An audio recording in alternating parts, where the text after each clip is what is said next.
So the average distance between firing lines on a Civil War battlefield is anywhere between 1 and 300 yards.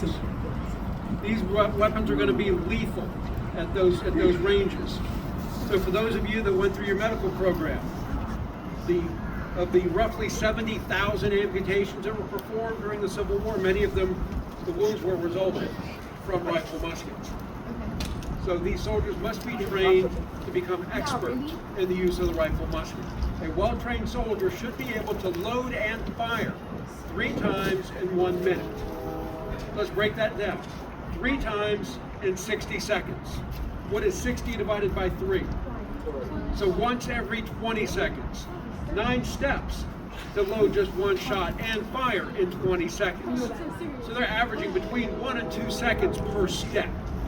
That's why these soldiers constantly train, constantly practice this procedure. Just like anything else in life, the more you practice something, the better you get at it. Does anybody in the group play sports? Or how many sing in the choir or play a musical instrument in the band? Do you practice more frequently or do you play more frequently?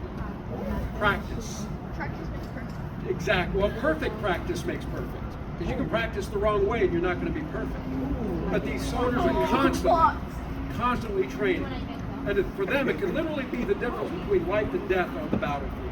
Because when the bullets are flying, you don't want to think about what you're doing. You want everything to come automatically.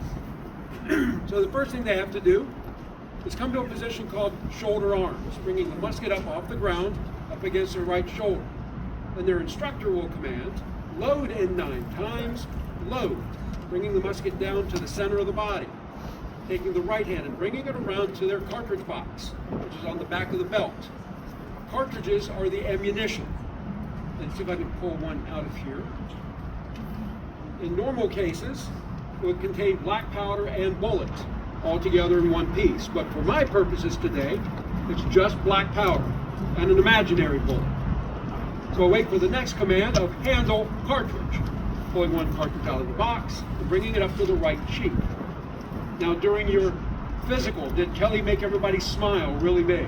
Yeah. You have to have good teeth in order to load a rifle musket, because you have to have the ability to bite and tear. So the next command is to tear cartridge. Biting and tearing. Followed by charge cartridge, which means dump the powder down the barrel. Give it a squeeze to make sure the powder falls to the bottom, but more importantly, to make sure that the bullet gets started down the barrel. Now your finger's not going to be long enough to push it all the way to the bottom. So you take hold of the ramrod, you wait for the next command of draw rammer. Then followed by ram cartridge. Guys, come on. So this is my 8th shot today, because the ramrod's getting stuck.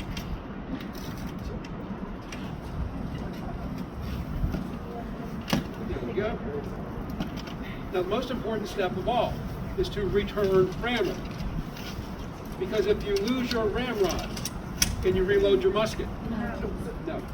You've made yourself useless to all of the soldiers around you. So it's imperative to return the ramrod.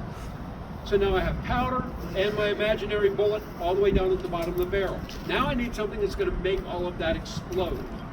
For that we're going to use something called a percussion cap. You keep this little pouch on the front of the belt. A percussion cap is made out of brass, which means you can use it in the rain. What makes it work is a drop of a chemical called fulminate of mercury, a contact explosive. So when the cap is placed onto the firing cone, which is underneath of the hammer, when the hammer strikes that cap, that little drop of mercury sparks. That spark is going to travel down the firing cone, ignite the black powder, cause it to explode, and that's what's going to send the shot out the barrel. So all of that has to happen in 9 steps. So now, since I do have a powder charge down the barrel, I'm going to turn and face that direction for safety for the command of prime, which means to put a percussion cap on the weapon. So if I get everybody to come back this direction, I want y'all to be downrange. So the command is prime. Bring the weapon up. Over to the right side. Cap out.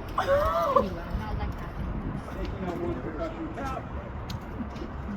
How would you move to the right? Coming back to the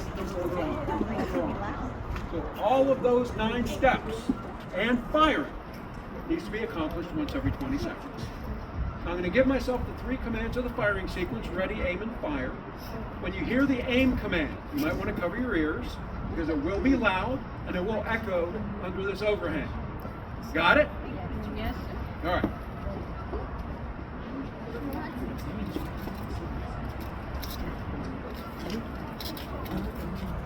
Ready. Aim. Fire. So a couple of questions for the group. First question, was that loud? Yeah. Second question, was there a lot of smoke? Yes. That's from one musket. There will be tens of thousands of muskets firing on the battlefield. Then you add in some cannons. There will be even louder, more smoke.